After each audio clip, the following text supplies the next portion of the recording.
Malam itu, Mayor Jenderal TNI Arga Pradipta duduk di ruang kerjanya yang remang, ditemani secangkir kopi hitam yang masih mengepul. Di depannya, seorang pria parubaya dengan wajah lelah duduk gelisah. Namanya Joko, seorang sopir truk yang baru saja mengalami kejadian yang hampir merenggut seluruh hasil jerih payahnya. Dengan tangan gemetar, ia menyerahkan sebuah flash disk kepada Arga. "Pak, ini bukti kalau razia di jalan bukan lagi soal ketertiban. Mereka sudah seperti perampok berseragam," ucap Joko lirih. Arga memasukkan flash disk itu ke laptopnya dan memutar video yang direkam oleh salah satu rekan Joko.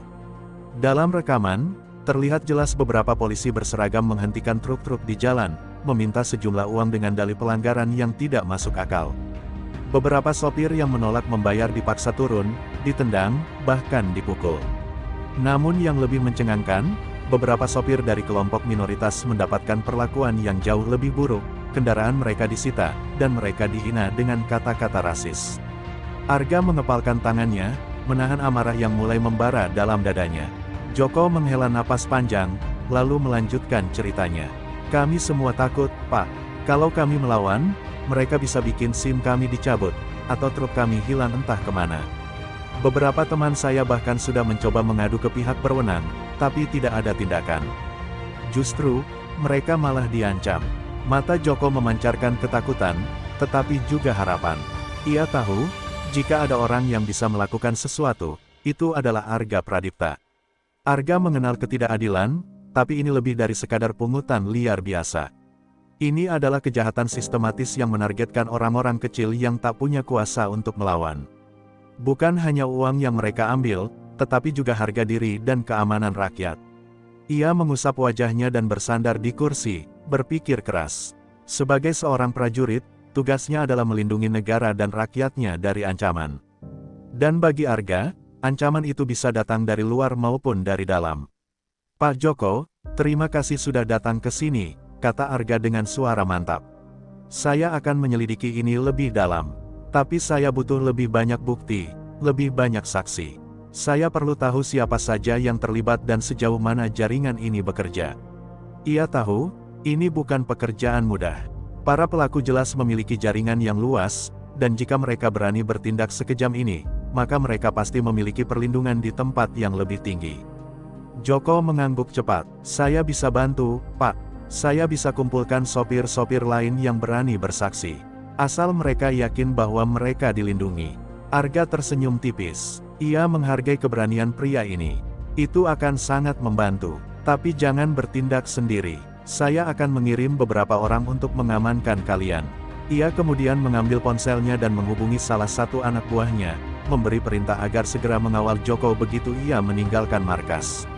Setelah Joko pergi, Arga kembali menatap layar laptopnya. Ia memutar ulang rekaman itu, memperhatikan setiap wajah dan gerak-gerik para pelaku. Ini bukan sekadar oknum biasa, ini adalah organisasi terstruktur dengan tujuan jelas. Pungli hanyalah bagian kecil dari permainan mereka. Jika mereka bisa menindas rakyat kecil tanpa konsekuensi, lalu apa yang bisa mereka lakukan terhadap seseorang yang mencoba melawan? Dengan napas panjang, Arga akhirnya mengambil keputusan. Ini bukan sesuatu yang bisa ia biarkan begitu saja. Ia harus bertindak, dan ia tahu bahwa pertarungan ini akan menjadi lebih besar dari yang ia perkirakan. Tapi satu hal pasti, tidak ada tempat bagi para pengkhianat negara di tanah ini. Mayor Jenderal Arga Pradipta duduk tegak di ruang rapat bawah tanah markasnya, menatap wajah-wajah tegas para prajurit terbaik yang telah ia kumpulkan. Mereka bukan orang sembarangan, masing-masing adalah anggota Kopassus dengan keahlian khusus dalam penyamaran, intelijen, dan operasi taktis. Di ruangan yang hanya diterangi lampu redup, ia meletakkan flash disk yang diberikan Joko ke tengah meja. "Ini bukan sekadar kasus pungli," katanya dengan suara berat. "Ini kejahatan sistematis yang menghancurkan rakyat kecil. Kita tidak bisa tinggal diam." Mayor Kurniawan, tangan kanan Arga, mengamati rekaman yang diproyeksikan ke layar. Ekspresinya mengeras melihat bagaimana para oknum polisi menyalahgunakan kekuasaan mereka untuk menindas. "Mereka bekerja dengan sangat rapi, Jenderal," katanya. "Jika kita ingin membongkar ini, kita harus melakukan hal yang sama, bergerak di bawah bayangan, menyusup, dan mengumpulkan bukti yang tak terbantahkan." Arga mengangguk. Ia telah menyusun strategi. Tim ini akan beroperasi sebagai Satgas Garuda Hitam, satuan tugas rahasia yang bergerak tanpa terdeteksi. Beberapa anggota akan menyamar sebagai sopir truk, pedagang kecil, dan warga sipil biasa. Sementara itu, tim pendukung akan bertugas merekam dan menganalisis pergerakan para pelaku. Kita akan menyebar ke berbagai titik rahasia ilegal. Kalian harus masuk ke sistem mereka, cari tahu siapa dalangnya, dan pastikan kita bisa menjatuhkan mereka sekaligus. Sersan Danang, seorang ahli penyamaran dan komunikasi, mengangkat tangan. Jenderal, ini berarti kita akan menghadapi musuh dari dalam institusi. Bagaimana kalau kita ketahuan? Pertanyaan itu membuat ruangan hening. Semua tahu bahwa melawan kelompok kriminal biasa adalah satu hal, tetapi menghadapi aparat yang korup dengan jaringan luas berarti mereka bisa kehilangan segalanya, bahkan nyawa. Arga menyandarkan tubuhnya ke kursi, menatap Danang dengan tajam. Kita tidak akan ketahuan, katanya mantap. Kita sudah sering menyusup ke wilayah musuh di medan perang. Kali ini, medan perang kita adalah jalanan negeri sendiri. Ia melanjutkan, kita tidak bisa sepenuhnya percaya pada sistem. Karena itu, kita bergerak sendiri. Tidak ada laporan resmi, tidak ada jejak digital. Kita hanya melapor kepada saya dan beberapa pejabat bersih yang bisa dipercaya. Beberapa anggota tim saling bertukar pandang sebelum akhirnya mengangguk setuju. Mereka tahu risikonya, tapi ini adalah misi yang harus dilakukan. Jika tidak ada yang berani berdiri melawan ketidakadilan, maka rakyat akan terus menjadi korban. Baik, Jenderal, kata Kapten Satria, yang akan memimpin operasi di lapangan. Kami siap bergerak. Arga tersenyum tipis. Mulai malam ini, kita bukan lagi pasukan militer. Kita adalah rakyat biasa yang mencari keadilan. Ia kemudian membagikan tugas kepada masing-masing anggota. Beberapa akan menjadi sopir truk, ada yang menjadi petugas terminal, dan bahkan ada yang akan menyamar sebagai preman untuk masuk lebih dalam ke jaringan kriminal ini. Semuanya harus berjalan tanpa celah. Saat pertemuan selesai, Arga tetap duduk di ruangan, menatap layar laptopnya yang masih memperlihatkan rekaman penyiksaan sopir-sopir tak bersalah itu. Ia tahu, perang ini baru saja dimulai. Dan jika para pengkhianat negara itu mengira mereka bisa terus bersembunyi di balik seragam dan kekuasaan, mereka akan segera belajar bahwa keadilan tidak bisa dibungkam. Malam pertama operasi, Satgas Garuda Hitam mulai menyebar ke berbagai titik rahasia ilegal. Kapten Satria dan dua anggotanya, Sersan Danang dan prajurit Rudi, menyamar sebagai sopir truk yang mengangkut bahan pokok dari luar kota. Dengan pakaian lusuh dan kendaraan tua yang sengaja dipilih agar terlihat meyakinkan, mereka melaju pelan menuju salah satu pos rahasia yang sudah diidentifikasi sebagai sarang pungli. Dari kejauhan, mereka melihat beberapa polisi berseragam lengkap, menghentikan kendaraan satu persatu, berbincang singkat, lalu mengantongi sejumlah uang sebelum membiarkan kendaraan lewat. Saat giliran truk mereka dihentikan, seorang polisi dengan wajah kasar mendekat sambil mengetuk jendela. Surat-suratnya, Bang, katanya dengan nada yang lebih mirip perintah daripada permintaan. Kapten Satria, yang sudah mempersiapkan perannya, menyerahkan dokumen dengan sikap gugup yang dibuat-buat. Polisi itu melirik sekilas sebelum menggeleng. Wah, ini muatannya kelebihan tonase. Harus ditilang, atau kita bisa selesaikan di sini aja. Satria berpura-pura panik. Aduh, Pak, saya cuma bawa uang bensin. Kalau kena tilang, bisa tekor. Polisi itu menyeringai, seolah sudah terbiasa dengan skenario ini. Begitu ya, kalau gitu, ya truknya kami tahan dulu sampai ada yang nebus, katanya sambil melambaikan tangan kedua rekannya. Sersan Danang yang duduk di kursi penumpang mencatat semua percakapan ini dengan alat perekam tersembunyi di jaketnya. Sementara itu, Rudi, yang menyamar sebagai kenek, diam-diam mengaktifkan kamera kecil yang dipasang di dashboard. Dua polisi lain datang, mengintip ke dalam bak truk. Wah, muatan banyak, ya. Gimana kalau kita bagi-bagi sedikit buat jatah kita? Kata salah satu dari mereka sambil tertawa. Satria menelan ludah, menahan diri agar tidak meledak dalam amarah. Tolonglah, Pak, saya cuma kerja cari makan, katanya, berusaha mempertahankan karakter yang ia mainkan. Polisi pertama menepuk bahunya, lalu mengisyaratkan angka dengan jari. 100.000, kelar urusan. Satria berpura-pura ragu-ragu sebelum akhirnya menyerahkan uang yang sudah mereka siapkan sebagai umpan. Polisi itu mengambilnya dengan cepat, melirik ke sekeliling untuk memastikan tak ada yang melihat, lalu memasukkannya ke dalam saku. "Gitu dong, Bang. Jangan susah-susah," katanya sambil menepuk kap truk. "Sudah, jalan." Mereka melanjutkan perjalanan, sementara kamera dan perekam yang mereka bawa sudah mendapatkan bukti kuat tentang praktik ilegal ini. Tak jauh dari sana, di pos lain, seorang anggota Satgas Garuda Hitam yang menyamar sebagai pedagang kecil mengalami perlakuan lebih buruk. Ia, yang berpura-pura berasal dari kelompok minoritas, diancam dan diintimidasi lebih keras dibandingkan sopir lain. "Orang kayak lo harusnya gak usah banyak protes.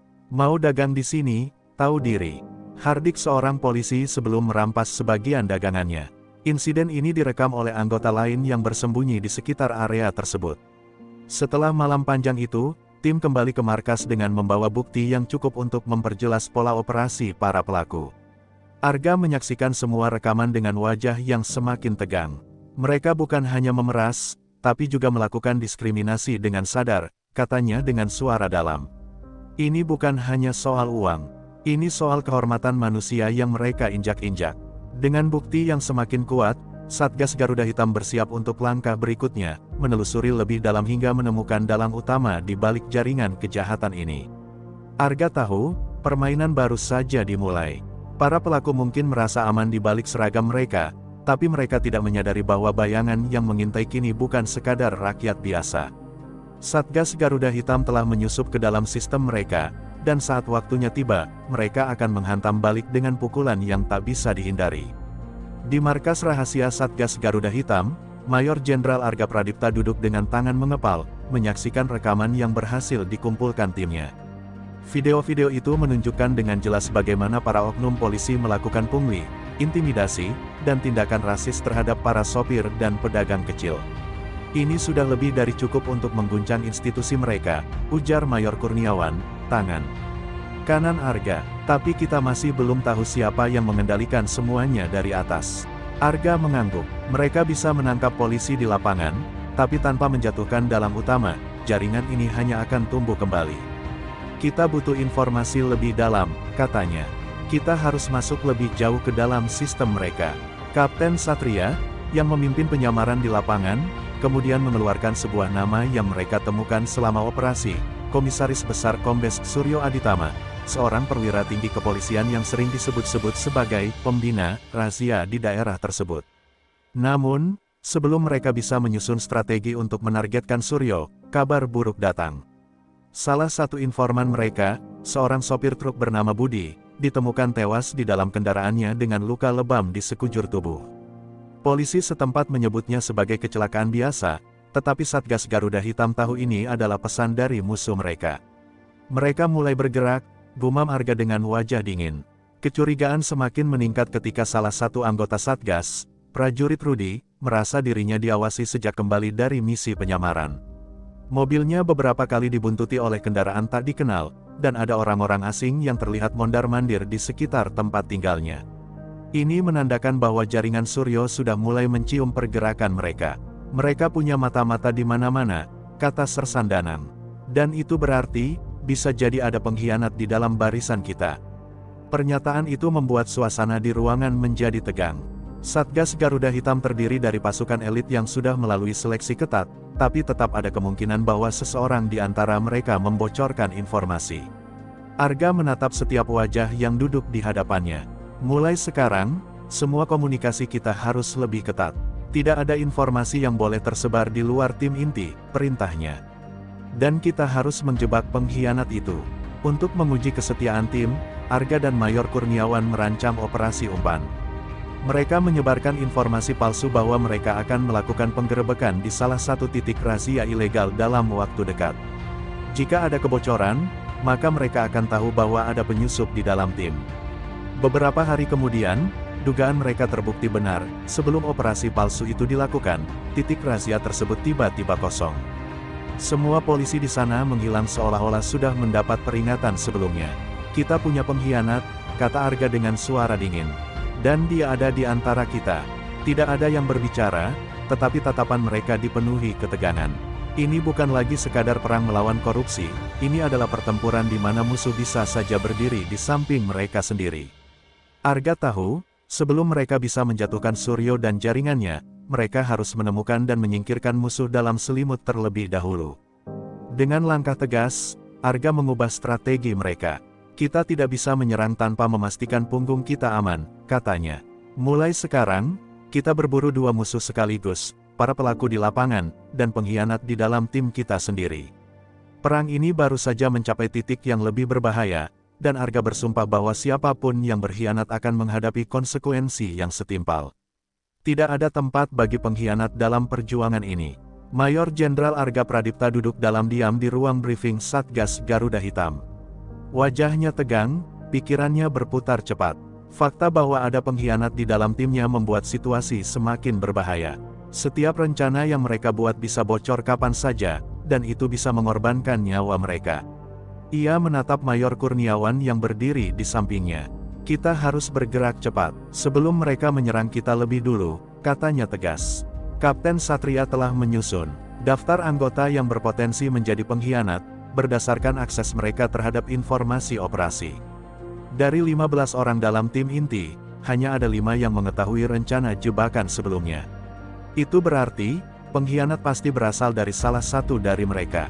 Kita akan menguji mereka satu persatu, kata Sersan Danang. Kita beri mereka informasi berbeda dan lihat siapa yang membocorkannya. Sementara itu, penyelidikan terhadap Kombes Suryo Aditama juga terus berjalan. Melalui penyamaran yang dilakukan di lapangan, mereka menemukan bahwa Suryo bukan hanya dalang di balik razia ilegal, tetapi juga memiliki hubungan dengan jaringan kejahatan yang lebih besar. Ada indikasi bahwa ia terlibat dalam perdagangan barang selundupan dan memiliki koneksi dengan beberapa pengusaha hitam yang menggunakan polisi korup sebagai tameng. Namun, sebelum mereka bisa menggali lebih dalam, sebuah kejadian mengejutkan terjadi. Saat dalam perjalanan pulang dari markas rahasia, prajurit Rudi, salah satu anggota tim yang paling aktif dalam operasi penyamaran, mengalami serangan. Mobil yang dikendarainya diserempet oleh kendaraan hitam tak dikenal, lalu dihujani tembakan. Rudi berhasil melawan dan melarikan diri, tetapi ia terluka parah akibat satu peluru yang mengenai bahunya. Arga segera menjenguk Rudi di tempat persembunyian mereka. Dengan wajah pucat dan penuh darah, Rudi berusaha berbicara. Mereka tahu aku bagian dari kita, Jenderal, katanya dengan suara lemah.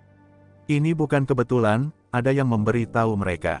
Kata-kata itu membuat Arga semakin yakin bahwa pengkhianat di dalam timnya benar-benar bekerja untuk Suryo dan jaringannya. Tak butuh waktu lama sebelum jebakan yang mereka pasang berhasil mengungkapkan sesuatu. Salah satu dari 5 anggota yang mereka curigai, Letnan Arya, tiba-tiba menghilang dari markas tanpa jejak. Beberapa jam kemudian, seorang informan melaporkan bahwa Arya terlihat bertemu dengan seorang pria berpakaian preman yang diyakini sebagai kaki tangan Suryo di sebuah kafe tersembunyi. Sepertinya kita sudah menemukan tikusnya, kata Mayor Kurniawan dengan senyum dingin. Arga tidak ingin gegabah. Mereka membiarkan Arya berpikir bahwa dirinya masih aman, sementara mereka mulai merencanakan cara untuk menangkapnya. Kita butuh bukti kuat sebelum bertindak, ujar Arga. Kalau kita bisa menekannya, dia bisa menjadi jalan untuk menjebak Suryo. Dengan perangkap yang semakin mendekat, Arga tahu bahwa pertempuran mereka akan segera mencapai titik puncak. Namun, ia juga sadar bahwa lawannya bukan orang sembarangan. Suryo dan jaringannya telah mengakar dalam sistem, dan jika mereka ingin menjatuhkannya, mereka harus siap menghadapi serangan balik yang jauh lebih berbahaya. Perang ini baru saja dimulai, dan Arga tidak akan mundur sampai keadilan ditegakkan. Mayor Jenderal Arga Pradipta dan timnya tidak langsung menangkap Letnan Arya. Mereka ingin menggunakan pengkhianat itu sebagai umpan untuk membongkar jaringan Kombes Suryo Aditama lebih dalam.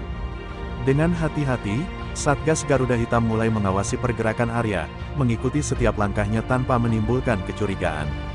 Melalui alat penyadap yang dipasang diam-diam di kendaraannya, mereka berhasil mendengar percakapan rahasia antara Arya dan seorang pria misterius. Dengar, aku sudah kasih semua info yang kalian butuhkan. Tapi aku gak mau terus-terusan terlibat. Ini sudah terlalu berisiko, suara Arya terdengar gelisah dalam rekaman. Lawan bicaranya, yang diyakini sebagai kaki tangan Suryo, menjawab dengan nada mengancam, kamu sudah terlalu jauh masuk. Kalau kamu mundur sekarang, kamu tahu sendiri akibatnya. Kalimat itu cukup untuk memastikan bahwa Arya memang bekerja untuk jaringan kejahatan ini, bukan hanya sekadar informan yang ketakutan. Arga, menginstruksikan Kapten Satria untuk membiarkan Arya merasa aman lebih lama. Beri dia informasi yang salah, katanya. Buat dia berpikir kita akan menyerang gudang penyimpanan barang selundupan di pelabuhan. Lalu kita lihat apakah Suryo menggigit umpan ini. Jika Arya membocorkan informasi itu, maka Suryo pasti akan mengamankan lokasi tersebut, dan disitulah mereka bisa mengungkap lebih banyak tentang jaringan kriminal ini. Dalam waktu 2 hari, dugaan Arga terbukti.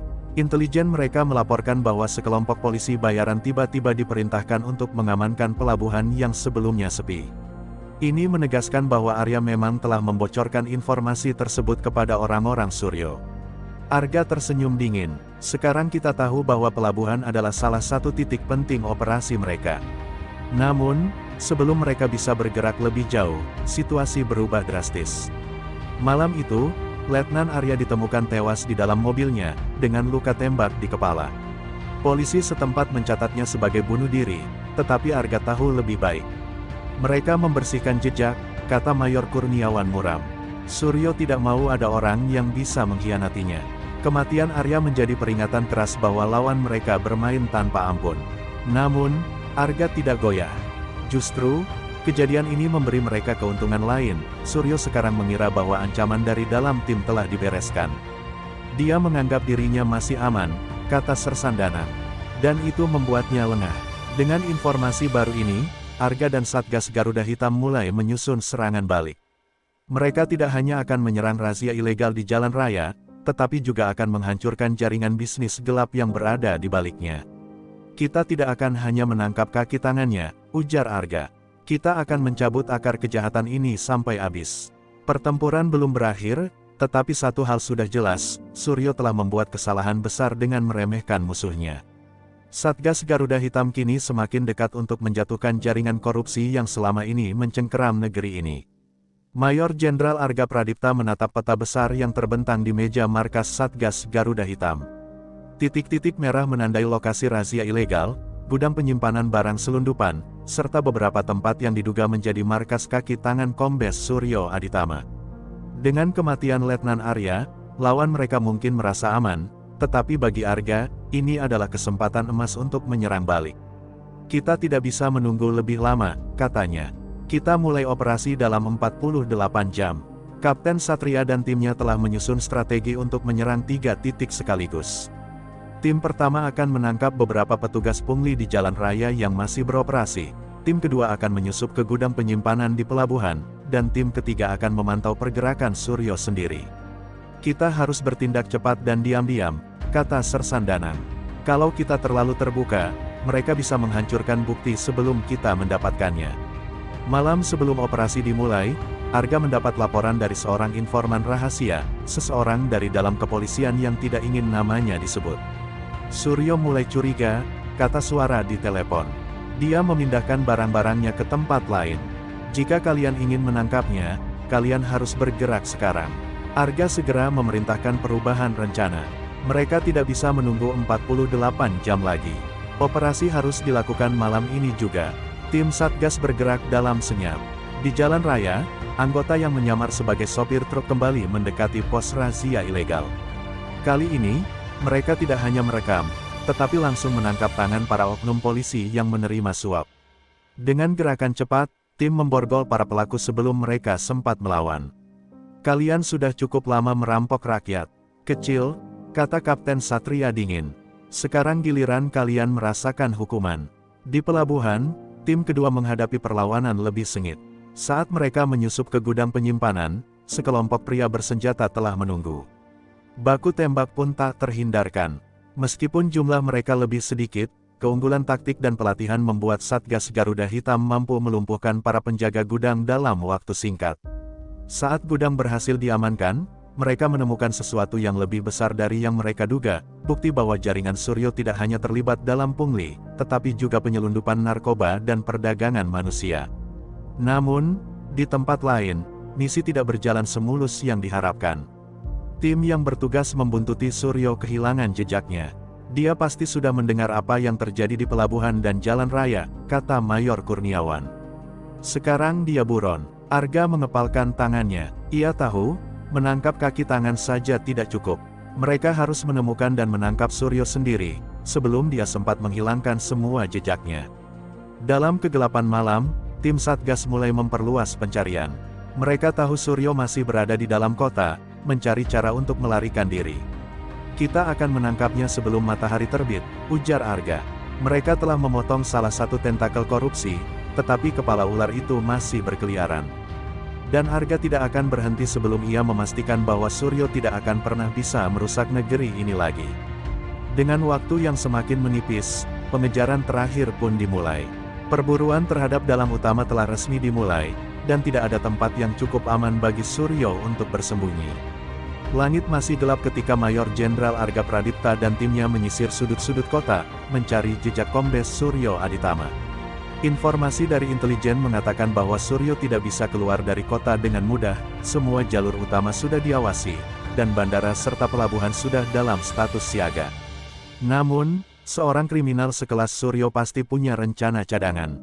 Dia akan mencari jalan keluar yang tidak terduga, kata Kapten Satria. Kita harus berpikir seperti dia. Di tengah pencarian, seorang informan memberikan petunjuk berharga. Suryo punya villa tersembunyi di pinggiran kota, dekat perkebunan tua. Dia mungkin bersembunyi di sana sebelum mencari jalan kabur, ujar suara di telepon. Arga tidak mau membuang waktu. Kita serbu tempat itu sekarang, perintahnya. Tanpa menunda, tim Satgas Garuda Hitam bergerak menuju lokasi dengan kendaraan taktis, senjata siap di tangan. Ketika mereka tiba di villa, tempat itu terlihat sepi, tetapi Arga tahu ini bisa jadi jebakan. Masuk dengan formasi defensif, instruksinya. Tim bergerak cepat dan hati-hati, menyisir setiap ruangan. Villa itu tampaknya baru saja ditinggalkan, gelas kopi masih hangat di meja, dan ada bekas ban mobil di tanah basah di belakang rumah. Dia baru saja kabur, kata Sersan Danang. Tapi dia tidak akan jauh. Tiba-tiba, suara mesin mobil meraung di kejauhan. Dari kejauhan, sebuah SUV hitam melaju dengan kecepatan tinggi meninggalkan area perkebunan. Itu dia, teriak Kapten Satria. Tanpa ragu, mereka mengejar kendaraan tersebut. Malam yang sunyi berubah menjadi arena perburuan berkecepatan tinggi. Suryo dan anak buahnya berusaha kabur melewati jalan sempit dan berliku, tetapi mereka tidak tahu bahwa Satgas Garuda Hitam sudah menguasai setiap jalur pelarian. Dalam kejar-kejaran yang sengit, salah satu kendaraan Satgas berhasil memotong jalan dan memblokir jalur pelarian Suryo. Mobilnya terpaksa berhenti mendadak, hampir menabrak pohon di tepi jalan. Para anak buah Suryo keluar dengan senjata terangkat, tetapi sebelum mereka sempat menembak, tim Satgas sudah lebih dulu melumpuhkan mereka dengan tembakan presisi. Dalam hitungan detik, hanya tersisa Suryo yang berdiri dengan wajah pucat. Arga berjalan mendekatinya dengan langkah mantap. Permainan sudah selesai, Suryo, katanya dingin. Suryo, yang biasanya angkuh dan penuh percaya diri, kini hanya bisa terdiam. Kau sudah cukup lama merusak negeri ini, lanjut Arga. Sekarang kau akan membayar semua yang telah kau lakukan. Dengan satu isyarat, Kapten Satria dan timnya memborgol Suryo dan menyeretnya ke dalam kendaraan. Saat matahari mulai terbit, berita tentang penangkapan Kombes Suryo Aditama menyebar ke seluruh negeri. Kasus razia ilegal, pungli, penyelundupan, dan kejahatan lainnya kini memiliki bukti yang cukup untuk menyeret banyak pihak ke pengadilan. Namun bagi Arga, ini bukan akhir dari perjuangan. Masih banyak yang harus dibersihkan, katanya kepada timnya. Tapi hari ini, kita telah memenangkan satu pertempuran besar. Dengan Suryo di tangan mereka, Satgas Garuda Hitam telah mengirim pesan yang jelas, tidak ada tempat bagi korupsi dan ketidakadilan di negeri ini. Namun, di balik kemenangan ini, Arga tahu bahwa perang melawan kejahatan tidak akan pernah benar-benar usai. Dan dia akan selalu siap untuk pertempuran berikutnya. Penangkapan Kombes Suryo Aditama mengguncang institusi kepolisian dan dunia kriminal di negeri ini. Media nasional memberitakan kejadian itu sebagai pembersihan terbesar terhadap aparat korup dalam satu dekade terakhir. Video rekaman razia ilegal, pungli, serta bukti penyelundupan yang ditemukan di gudang pelabuhan kini menjadi sorotan publik. Mereka tidak bisa lagi menutupi ini, kata Mayor Kurniawan saat melihat berita di layar televisi markas Satgas Garuda Hitam. Namun, kemenangan ini bukan tanpa konsekuensi. Beberapa jam setelah penangkapan Suryo, Arga menerima informasi bahwa ada kelompok tertentu yang berusaha mengintervensi kasus ini. Beberapa pejabat tinggi berusaha menekan pihak kejaksaan agar kasus Suryo diperlunak, bahkan ada rumor bahwa akan ada upaya pembebasan dengan cara-cara ilegal. Mereka masih punya cakar di dalam sistem, ujar Kapten Satria dengan nada geram. Arga tahu, jika mereka lengah, semua yang sudah mereka perjuangkan bisa hancur begitu saja. Oleh karena itu, ia memutuskan untuk melangkah lebih jauh. Kita punya bukti kuat, kita tidak hanya menangkap Suryo, kita harus menyeret semua orang yang terlibat ke meja hijau, katanya tegas. Dengan bantuan dari kejaksaan dan beberapa anggota kepolisian yang masih bersih, Satgas mulai menghubungkan bukti-bukti untuk menargetkan jaringan yang lebih luas. Sementara itu, di dalam tahanan, Suryo mulai menunjukkan tanda-tanda goyah. Ia yang awalnya diam dan penuh percaya diri, kini mulai merasakan tekanan. Arga menginterogasinya secara langsung. Kau bisa memilih, kata Arga dingin. Tetap diam dan melihat semua orang yang bekerja untukmu dijatuhkan satu persatu, atau bicara dan mengurangi hukumanmu. Suryo menatap Arga tajam, tetapi ada ketakutan dalam matanya. Beberapa hari kemudian, informasi mengejutkan datang dari tim intelijen. Salah satu petinggi kepolisian yang sering membela Suryo, Brigjen Hardy, diduga menjadi otak di balik perlindungan jaringan kejahatan ini. Hardy adalah sosok yang selama ini menutupi pergerakan Suryo dan memastikan razia ilegal serta pungli tetap berjalan lancar. Kalau kita bisa menangkap dia, ini akan menjadi pukulan besar bagi mereka, kata Sersan Danang. Namun, menangkap Hardy tidak akan semudah menangkap Suryo. Sebagai Jenderal Bintang 1, Hardy memiliki pengaruh yang jauh lebih besar. Ia tidak akan tinggal diam dan membiarkan dirinya jatuh begitu saja. Dia pasti sudah tahu kita sedang mengincarnya, ujar Kapten Satria. Kita harus bermain lebih cerdas kali ini. Arga dan timnya mulai menyusun strategi. Mereka akan mengumpulkan bukti yang tidak terbantahkan, lalu bekerja sama dengan pihak yang bisa dipercaya di kejaksaan untuk memastikan Hardy tidak bisa lolos dengan kekuatan politiknya. Ini bukan lagi soal satu atau dua orang korup, kata Arga. Ini tentang meruntuhkan sistem busuk yang sudah terlalu lama berakar. Dengan Suryo yang sudah berada di balik jeruji dan target berikutnya semakin jelas, perang melawan korupsi memasuki babak baru. Namun, semakin besar lawan mereka, semakin berbahaya pertempuran ini.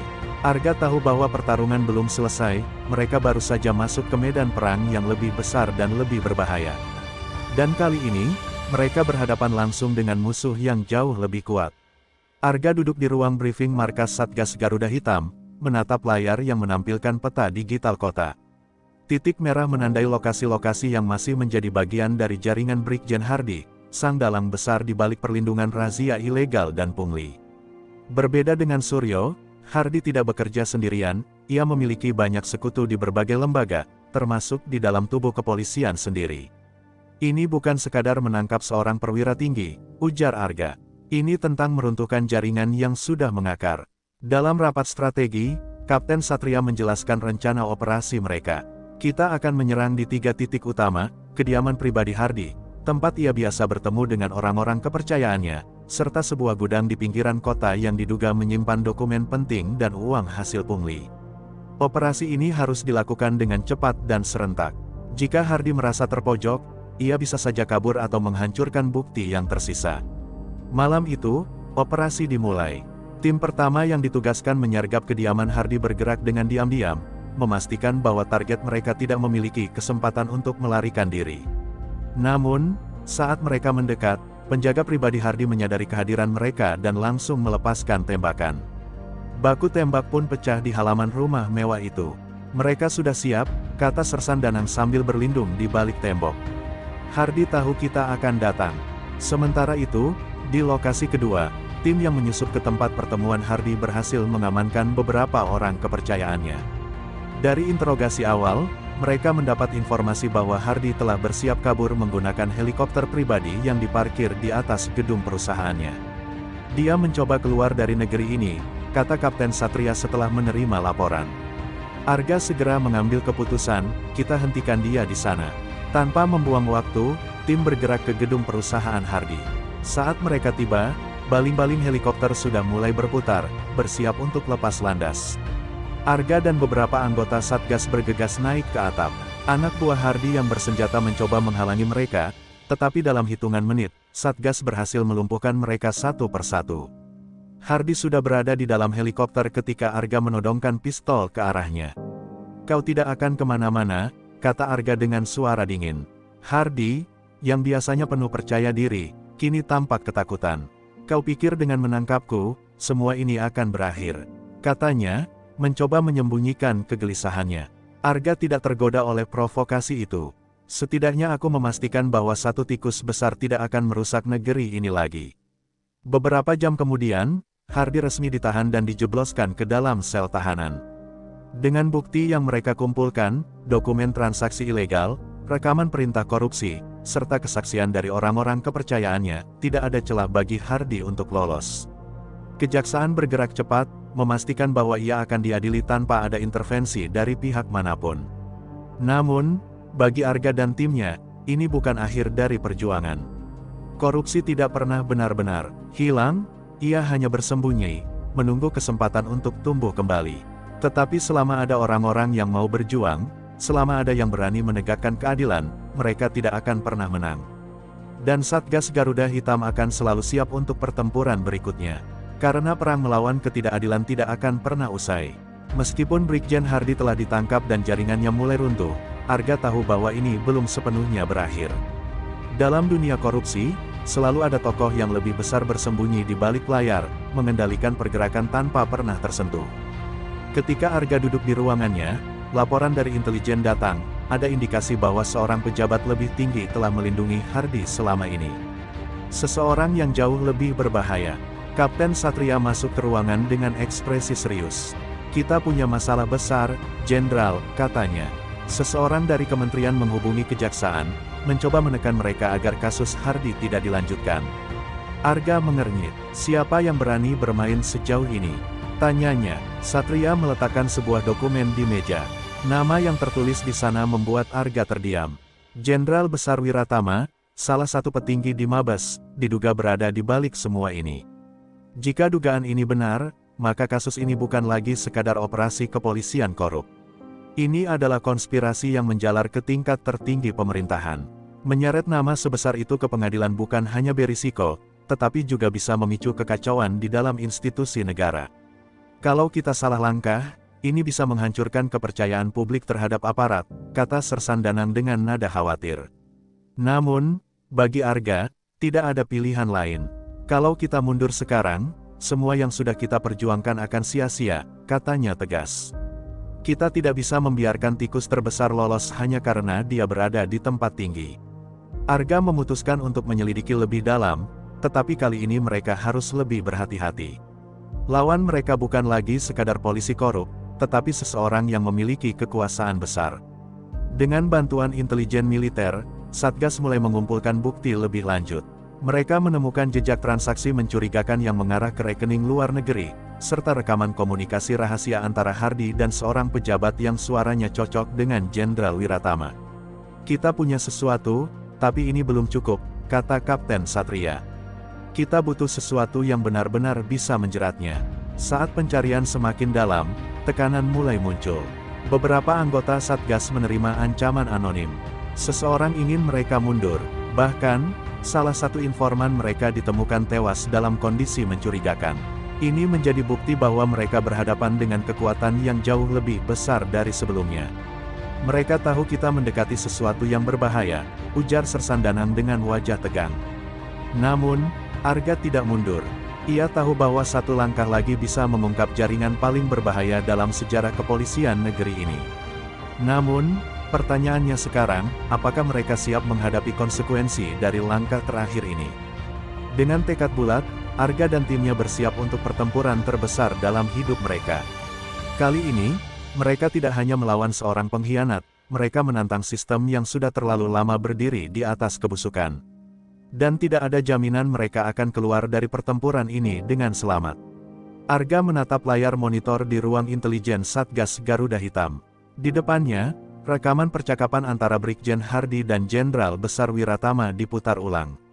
Suara itu jelas, percakapan tentang aliran uang haram, penyelundupan, dan bagaimana mereka menekan jaksa serta media agar tidak membongkar skandal ini. Ini bukti yang kita butuhkan, kata Kapten Satria dengan nada tegang. Tapi membawa ini, Ke publik berarti kita akan berhadapan langsung dengan musuh yang lebih besar dari sebelumnya.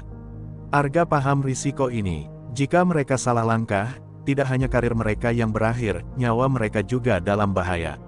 Namun, ia tidak pernah mundur dari pertempuran yang benar. Kita tidak bisa lagi bermain di balik bayangan, ujarnya. Kita harus menyerang langsung ke jantung mereka, dan kita harus melakukannya dengan cara yang tidak bisa mereka kendalikan. Rencana pun disusun. Arga menghubungi seorang jaksa yang masih bisa dipercaya, memastikan bahwa dokumen dan rekaman yang mereka miliki akan langsung diteruskan ke mahkamah militer begitu mereka mengeksekusi langkah terakhir mereka. Sementara itu, tim Satgas bersiap untuk menangkap Wiratama secara langsung, sesuatu yang belum pernah dilakukan sebelumnya terhadap seorang perwira bintang 4 yang masih aktif. Namun, mereka tahu bahwa Wiratama tidak akan menyerah begitu saja. Lawan mereka adalah seorang jenderal yang memiliki pengaruh kuat, pasukan loyalis, dan akses ke sumber daya yang hampir tak terbatas. Jika mereka ingin menangkapnya, mereka harus bertindak dengan cepat dan presisi. Kita harus menangkapnya sebelum dia sempat menghilangkan bukti atau kabur, kata Sersandanang. Satu kesalahan saja, dan dia akan lolos seperti hantu. Malam itu, operasi dimulai. Tim Satgas bergerak menuju sebuah villa mewah di luar kota, tempat di mana intelijen melaporkan bahwa Wiratama sedang mengadakan pertemuan rahasia. Mereka bergerak senyap, memastikan bahwa tidak ada yang bisa melaporkan kehadiran mereka sebelum mereka masuk. Namun, saat mereka mendekat, sesuatu terasa tidak beres. Terlalu sepi, bisik Kapten Satria. Seolah mereka tahu kita akan datang. Tiba-tiba, suara tembakan meledak dari dalam villa. Mereka sudah dijebak. Pasukan bersenjata yang loyal pada Wiratama telah menunggu mereka. Baku tembak terjadi dalam gelapnya malam. Arga dan timnya berlindung di balik kendaraan, membalas tembakan dengan penuh perhitungan. Mereka bukan pasukan biasa, kata Sersandanang. Ini pasukan elit yang dilatih untuk melindungi orang sepertinya. Namun, Satgas Garuda Hitam bukanlah tim biasa. Dengan taktik yang terkoordinasi dan pengalaman di medan tempur, mereka berhasil mendesak pasukan musuh hingga ke dalam villa. Arga memimpin langsung ke dalam gedung, menembus pertahanan terakhir untuk menemukan Wiratama. Ketika ia akhirnya mencapai ruangan utama, ia menemukan sang jenderal besar sedang berdiri di depan meja, menatapnya dengan tenang. Hebat juga kau bisa sampai ke sini, kata Wiratama dengan senyum tipis. Tapi kau pikir ini akan mengubah sesuatu? Arga mengangkat senjatanya. Aku tidak berpikir, katanya. Aku tahu. Dalam sekejap, tim Satgas mengamankan Wiratama, menundukkannya ke lantai dan memborgolnya. Pertempuran ini hampir selesai, tetapi perang melawan korupsi baru saja memasuki babak baru.